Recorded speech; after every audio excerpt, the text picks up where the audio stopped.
Shankarampet wines పేరుతోటి Rajasthan sweet house పక్కన ఇక్కడ వైన్స్ మొన్న కొత్త టెండర్లలో వెలిసింది.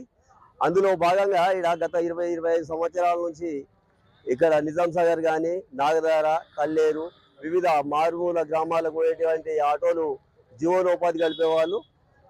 ఈ వైన్స్ పెట్టిన తర్వాత వాళ్ళు ఆటోలు ఎక్కడ పెట్టుకోవాలో తెలియట్లేదు.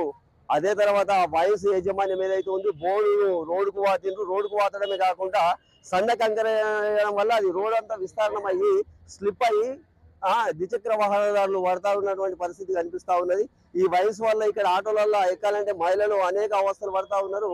ఇక్కడ నుంచే వివిధ మారుమూల ప్రాంతాలకు పోయేటటువంటి కొంతమంది విద్యార్థులు, మారుమూల గ్రామాలకు పోయేటటువంటి విద్యార్థులు అనేక అవస్థలు పడతా ఉన్నారు. అందులో విద్యార్థులు ఉంటారు కనుక ఈ వయసు వెంటనే ఎత్తేసేటటువంటి ప్రయత్నం చేయాలి. అధికారులు చర్య తీసుకోవాలి. అనేక రకాల అవస్థలు పడుతున్నటువంటి పరిస్థితి కనిపిస్తా ఉన్నది. అధికారులు వెంటనే స్పందించాలని కోరుతా